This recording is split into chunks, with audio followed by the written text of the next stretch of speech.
Eu tenho uma palavra para você. Vai ter queda na sua casa. Alguém na sua casa vai cair. Não entendi, pastor. Escute isso aqui. Vai cair o drogado e o bêbado.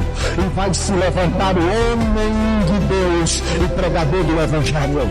Vai cair aquele que antes tinha o coração duro e vai se levantar alguém que vai chorar na presença de Jesus. Vai cair aquele que só dava problema para a família e vai se levantar aquele que dará orgulho para a tua casa. Vai cair aquele dos quais você se envergonhava e vai se levantar aquele que você vai dizer: aqui está o maior orgulho da minha família. Quem acredita nesta palavra, aproveita que está com a mão levantada, abre a boca e glorifica